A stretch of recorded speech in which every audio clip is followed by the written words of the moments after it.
No, there's a couple launch pads positioned by. It does look like that's what they're looking for. You combine that with the Flowberry Fizz, makes for an easy rotation almost anywhere on the map. So you can already see one form of mobility that everybody knows and loves. But here's the new one.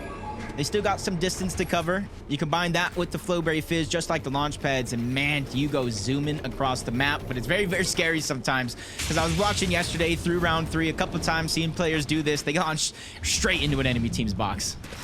Yeah, you gotta be careful. Paris Eyedrop, though, has done a good job of holding on to those dashes. Marius, Sangil, now you said it yourself. They've gotten themselves into a significant amount of engagements, and they're not done yet. They're still hungry for more. Sangil, though, might have overstayed his welcome as he's been fully eliminated, leaving his duo partner alone now on his path back to zone here. And Marius knows at least one person had already rotated by, just didn't know exactly where he's at. That's Olver.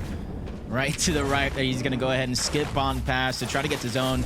Now that Marius is solo, obviously you want your duo alive. There's a huge strength when you can kind of 2v1 or 2v2 all these other opponents. But now he has a whole different feeling of flexibility. You can play for yourself. You can kind of get out of these hard positions without worrying about your teammate and not worrying about them catching up.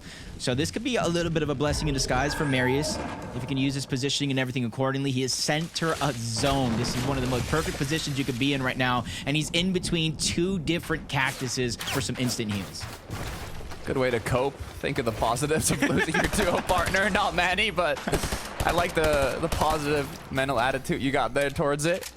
Nev's Kidduo knew that Marius was kind of waiting for something to happen, I believe. So they not only have to be careful of that, but also the other 2 duos that are boxed up in front of them. You can see the zone, though, at the bottom right has pulled right with them in the center of it. So they could even build one more up if they really want to here. They're positioned so well already. Depends how much damage they really want to get, how many materials they want to use, but this is actually great for them. Yeah, it just all depends kind of on the HP heals. There's another team deep in the zone. It's going to open up if they can just last that long, but Storm Surge really affecting some of the players in the lobby. Turtle and Chiefs, a team that we saw grow throughout that last major, get better. They get aggressed on by one player. You got to imagine what Finn was going through right there, probably down on the Surge, but Chiefs gets tagged up, 1 HP separated. Storm Surge running wild. Nitro just pushing players through the box.